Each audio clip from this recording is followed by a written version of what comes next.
반갑습니다. 서승호입니다.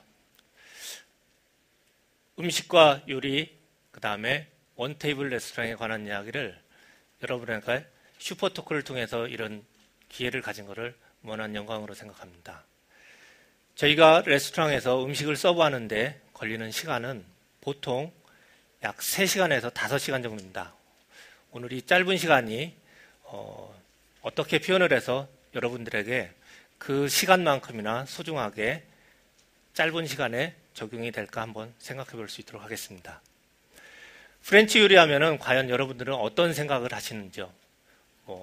코스도 있을 테고, 메뉴도 있을 테고, 매너도 있을 테고, 그 다음에 와인도 있을 테고, 치즈도 있을 겁니다. 그런데 재료를 보면은 음식을 반은 안다는 말이 있습니다. 우선 저희가 사용하는 재료들을 몇 장면 보면서 시작을 해볼까 합니다. 지금 보시는 거는 토마토입니다. 토마토는 과일이면서 채소로 취급되는 그런 야채입니다. 원래는 과일인데 지금도 보면은 백화점에 가면은 야채 코너와 과일 코너의 중간쯤에 있고 가락시장에 가면은 지금 과일 가게에서 팝니다. 분명히 야채 가게에서 팔지 않고. 이 토마토의 구성을 보면은 외피와 내막과 씨앗과 그리고 즙과 젤리로 이루어져 있습니다. 한때는 이 토마토를 무역 관세 때문에 무역 전쟁에도 이렇게 도마에 올랐던 그런 때가 있었습니다. 다음은 그린빈스입니다. 그린빈스라고 해서 부위를 나눠서 볼 때 얘는 껍질을 먹는 그런 콩입니다. 우리가 밭에서 나는 쇠고기라는 그런 말을 콩을 비유해서 합니다. 근데 실제로 작년 겨울과 같은 경우 얼마 지나지 않았죠. 이 야채는 일반 고기보다도 더 비쌌던 경우가 있었습니다. 다음은 도미입니다. 도미인데 도미의 일종인 깨도미입니다. 지금 보시는 생선의 도미의 눈과 피부를 보면 얘는 저희가 볼 때 약 1시간 정도 전에 숨이 끊어진 겁니다. 그리고 지금 현재는 굉장히 사후경직이 일어나면서 단단한 형태인데 시간이 지나면서 약 12시간 정도가 지나면은 전혀 생각지 못할 정도로 부드러워집니다. 그래서 요리라는 것이 어떤 타임이나 아니면은 어떤 때 칼을 대고 어떤 때 열을 가하느냐에 따라서 굉장히 큰 변화가 있다는 것을 알 수 있습니다. 지금 보시는 것은 조금 자세가 민망하긴 한데 얘는 토끼입니다. 토끼인데 우리가 알고 있는 식재료 중에서 육류 중에서 가장 지방이 적은 그런 육류 중에 하나입니다. 부패를 하려면 지방이 어느 정도 돼야 되는데 어떻게 보면 부패를 하지 않을 정도로 그 정도로 지방이 없습니다. 개인적으로 프랑스에서 제가 요리를 하면서 가장 처음 토끼 요리로 인해서 많은 사람들한테 평가를 받았기 때문에 좀 기억에 남기도 하는 요리입니다. 라블이라는 등심과 스튜 요리로 많이 쓰입니다. 그리고 지금 보이는 사진은 쇠고기입니다. 쇠고기는 송아지와 그 다음에 큰 소로 나뉘어집니다. 송아지 같은 경우는 저철분 사료를 먹이고 운동을 적게 시키면은 근육이 부드럽고 그 다음에 색깔이 이렇게 나타나지를 않습니다. 또한 쇠고기는 지금과 같은 굽기를 위한 저런 스테이크 종류는 보통 미국 쪽에서 약 거세한 지 3년 된 그런 숫소를 많이 선호합니다. 하지만 우리나라 같은 경우는 또 반대입니다. 왜냐하면은 우리나라는 음식 문화 자체가 탕과 그 다음에 찜과 갈비 이런 것들이 발달해 있기 때문이죠. 이런 데서는 또 새끼를 한 번 낳은 암소를 선호합니다. 각 문화나 아니면은 소비 선호도에 따라서 굉장히 차이가 느껴지죠. 우리나라가 특히 삼겹살 같은 경우가 그런 경우입니다. 그 다음에는 이 재료를 이용해서 만든 음식들을 한번 보겠습니다. 보통 음식을 서비스하는 유형은 안락객들하는 그런 일품 요리와 코스 요리로 나뉘어집니다. 전에는 앙뜨레 플라 데세르에서 되게 짧은 코스가 유행이었는데 요즘은 이제 소비층이 다변화되다 보니까 조금씩 많은 코스로 이렇게 원하는 고객들이 많아졌습니다. 아마도 그런 스타일이 나온 게 한국에서는 저희 집이 아마 처음인 것 같기도 한데 지금은 보편화된 그런 거라고 봅니다. 지금 보이는 거는 좀 전에 보셨던 토마토를 요리에 응용한 겁니다. 토마토와 관자를 에피타이저로 내놓은 겁니다. 지금 토마토는 레몬이나 식초를 전혀 쓰지 않아도 상당히 신맛이 납니다. 왜냐하면 수분을 건조를 시키면서 산이 강화가 된 겁니다. 그리고 우리가 보통 아는 토마토하고는 전혀 다른 텍스처가 나타납니다. 지금 보시는 것은 푸아그라입니다. 푸아그라는 거의나 보통 오리의 간을 말합니다. 실제로 거의간 하는데 약 한 8, 90%는 오리간입니다.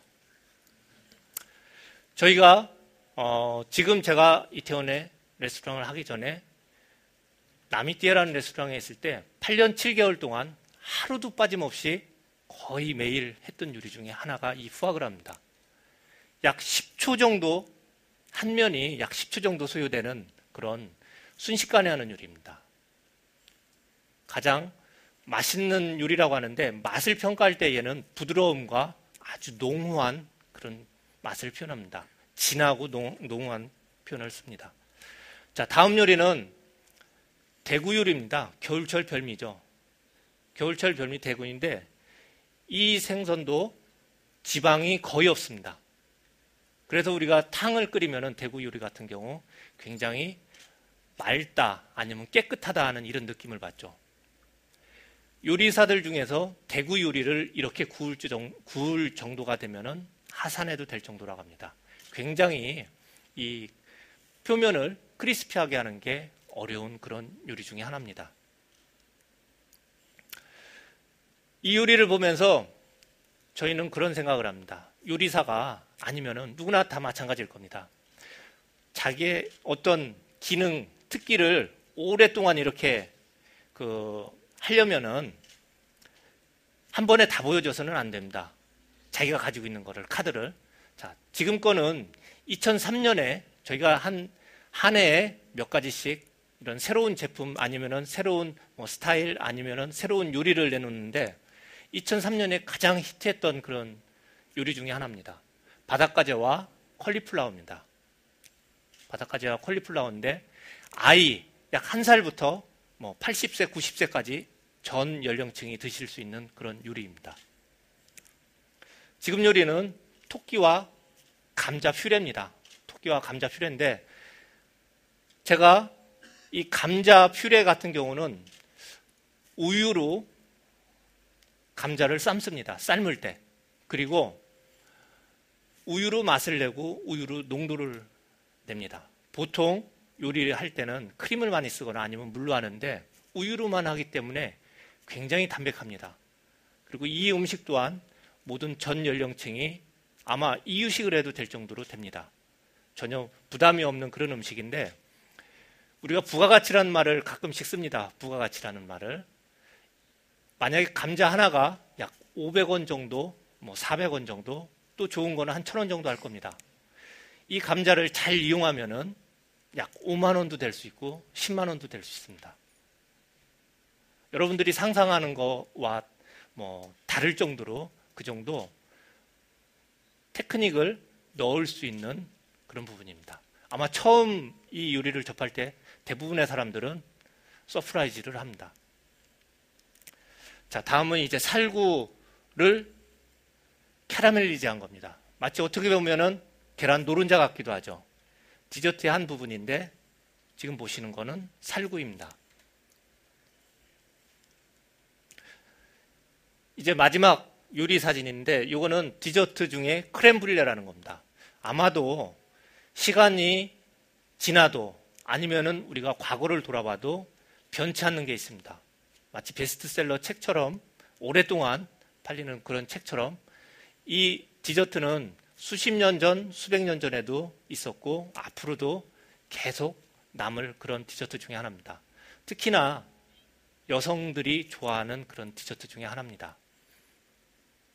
자, 여러분들은 지금 여러 가지 요리를 보셨습니다.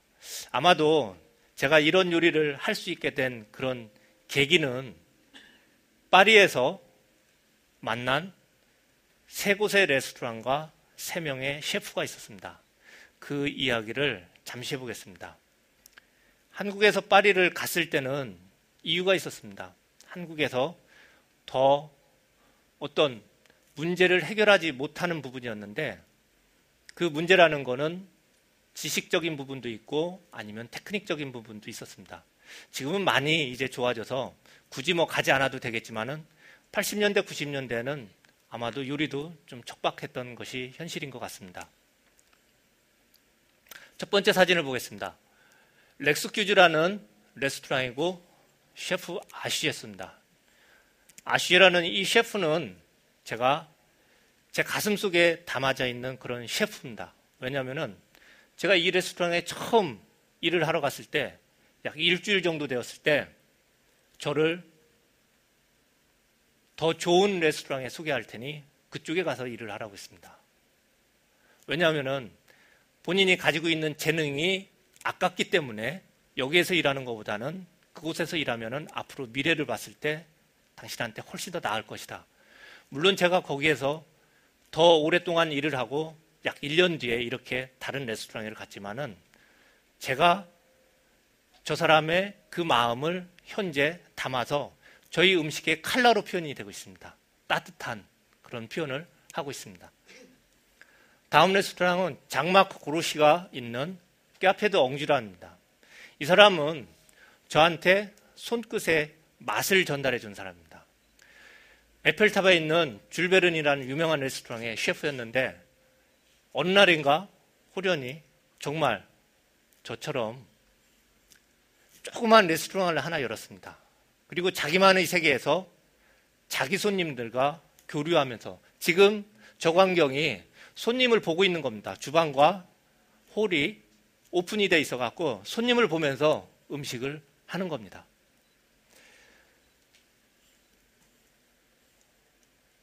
자, 지금 세 번째 본 레스토랑은 자망이라는 레스토랑입니다. 이 레스토랑은 제가 솔직히 기억하고 싶지 않아서 여기에는 셰프 사진이 없습니다. 왜냐하면 이 레스토랑은 한때 손님을 49명 정도 받을 때 스텝이 28명이었습니다. 28명이었는데 아침 7시에 출근을 합니다. 아침 7시에 출근해서 밤 11시, 11시 반까지 일을 합니다. 아침에 재료가 사입이 되면은 저녁에 퇴근을 할 때 냉장고에 재료가 없습니다.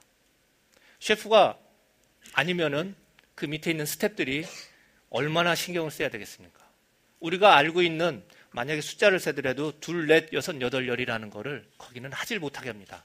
하나, 둘, 셋, 넷, 다섯, 여섯을 반드시 카운트하게 합니다. 과정을 아무리 저기 한 거라도 과정을 생략하지 않게 하는 겁니다. 그리고 점심에 서비스가 끝나면은 청소를 천장까지 합니다. 저녁에 또 합니다. 손님이 음식을 드시는 테이블이 있습니다. 테이블이 있는데 90년대 중반에 테이블 위에 카메라가 있어갖고 주방 안에서 모니터를 보면서 손님이 음식 드시는 걸 보면서 쿠킹 타이밍을 조절합니다. 정말로 미친 사람이라고 했습니다. 근데 시간이 많이 지나서 저희 직원이 그러더군요. 저희 레스토랑이 이태원의 자망이라고, 이 레스토랑이라고. 제가 이 레스토랑에서 음식이나 아니면은 그 스타일을 배운 건 아닌데 정신 있죠. 이 정신은 굉장히 중요한 그런 계기가 되었던 것 같습니다. 가장 깨끗하고 가장 경제적이고 가장 계획적이고 이런 부분들이 제가 지금 현재 가장 많은 부분에 있어서 적용을 하고 있는 그런 레스토랑입니다. 이렇게 프랑스에서 요리를 하고 한국에 돌아왔습니다. 한국에 돌아왔지만은 사실 저는 변해 있지만은 레스토랑은 아니면은 주변의 환경은 변하지를 않았었습니다. 그럼 제가 그런 생각을 했죠. 요리사가 하는 레스토랑을 한번 직접 해보자. 그래서 만들어진 게 90년대 말 라미띠에입니다. 라미띠에는 처음에 한 달 성적표를 보면은 총 온 고객의 팀이 5팀이 안 됐습니다. 실제로 돈을 낸 팀은 3팀, 그 다음에 한 달 총 수익은 100만 원. 스텝은 저를 포함해서 넷. 매일 닦아서 이제 닦을 데도 없고, 그 다음에 정말로 주위 사람들 보기가 민망한 거 있죠. 옆집에서 쳐다보면은 이제 눈을 돌릴 데가 없었습니다. 근데 우리가 한 게 있습니다. 바로 자망, 그때의 일을 그대로 한 겁니다. 손님이 없는데 계속 똑같이 손님이 온 것처럼 음식을 만들고 버리고, 그 다음에 청소를 아마 대한민국에서 제일 깨끗하다고 할 정도로 아침, 저녁, 점심, 아침, 점심, 저녁 다 합니다. 이런 마음이 있어서 그런지 약 3개월 정도 지났을 때 상상을 못하는 일이 이제 생깁니다. 한 달 동안에 온 3팀의 손님이 거의 한 팀이 3팀한테 소개를 하고 그 3팀이 또 다른 3팀한테 소개를 하고 해서 거의 피라미드와 같은 그런 수준이었습니다. 3개월 지나고 이제 12월 달에는 저희가 어느 정도였냐면은 전화기 코드를 뽑아놨습니다. 일을 못해서. 그리고 12월 예약 자체가 11월 1일 날 아침 10시에 예약을 받습니다라고 공지해서 거의 몇 분 안에 다 끝났을 정도였습니다. 이렇게 된 데에는 제가 생각할 때 파리에서 받은 어떤 그 자망의 정신과 카페 드 엉주에서 받은 손맛, 그 다음에 렉스큐즈에서 받은 열정 같은 거, 이런 게 응집이 돼서 라미띠에는 정말 탄탄대로를 달린 것 같습니다. 그러면서 제가 가진 꿈은 또 하나를 시작합니다. 뭐냐면은 손님의 커버수를 계속 줄이면서 레스토랑의 수준을 더 높이는 겁니다. 그래서 약 10년이라는 시간을 두고 2년에 한 번씩 테이블을 하나씩 뺍니다. 손님이 잘 모를 정도로. 그래서 딱 10년이 걸렸습니다. 10년이 걸려서 지금의 이제 원테이블 레스토랑이 된 겁니다. 이 원테이블 레스토랑을 하면서 많은 질문을 받는데 저희가 사실은 그 많은 질문 중에서 제일 좀 속세적인 질문 중에 하나일 텐데 왜 그거를 하느냐, 아니면 수익이 나냐 하는 그런 부분이 있습니다. 지금 보시는 사진이 저희 현재 레스토랑입니다. 근데 저희가 수익을 보고 이 레스토랑을 하지는 않습니다. 하지만 우리 사회에는 많은 다양성이 필요하고, 그 다음에 이제 제가 누군가를 해줄 때도 됐다고 생각해서 이 레스토랑은 현재 그대로 운영이 되고 있습니다. 만약에 제가 마음을 조금만 각도를 바꾸고 오픈하게 되면은 솔직히 수익은 수천만 원이 더 생길 수도 있습니다. 근데 매일매일 오는 손님들한테 아까 셰프 아쉬에가 저한테 준 것처럼 저는 그 부분을 나누어 드리는 겁니다. 그리고 제가 장마크한테 기술을 배운 것처럼 이 스튜디오 레스토랑에서는 매일매일 누군가를 위해서 가르치는 공간이 되는 것이고, 또 지금도 이 레스토랑에 가면은 후드를 이렇게 보면은 아마 중식당은 후드를 고철 가져가는 사람도 안 가져간다고 합니다. 기름때 때문에 그렇죠. 저희는 후드를 이렇게 하면은 뽀득뽀득합니다. 그리고 10년이 지나면은 더 깨끗해집니다. 기존의 것보다 더 깨끗해진다는 말을 아마 여러분들은 믿기지 않을 테지만은 매일 하면은 그게 가능합니다. 저는 이런 게 제가 경험한 모든 기초와 원칙이 현재도 적용되고 있고 앞으로도 적용될 것이고 이것 때문에 제가 여기에 있다고 봅니다. 오늘 아침에 제가 잠시 여기에 오기 전 인터뷰를 했습니다. 인터뷰를 했는데 저한테 CEO냐고 묻습니다. 저는 사실 CEO가 아니라 요리사입니다. 셰프라는 그런 호칭을 많이도 하지만은 그래도 저는 아직 요리사입니다. 더 앞으로 해야 할 것도 많고 그 다음에 지금 현재도 진행 중이기 때문입니다. 요리사로서 진행 중이기 때문이죠. 제가 감히 이런 말씀을 드리고 싶습니다. 제가 이 공간을 가지고 여기에서 일을 하는 것처럼 저는 무슨 트렌드를 만드는 사람도 아니고 트렌드 세터도 아닌데 단순히 제가 하는 일을 최선을 다했기 때문에 주변에서 트렌드 세터라고 아니면은 트렌드가 강한 사람이라고 할지도 모르겠습니다. 만약에 여러분도 지금 제가 가지고 있는 스튜디오 공간처럼 아뜰리에는 작업실입니다. 그 다음에 스튜디오 마치 같은 작업의 의미인데 이거를 여러분들 마음속에 한번 넣어서 그 꿈을 키워보시면은 여러분도 바로 트렌드 세터고 여러분도 세상을 만드는 사람들이 되지 않을까 싶습니다. 고맙습니다. 여기까지 하겠습니다.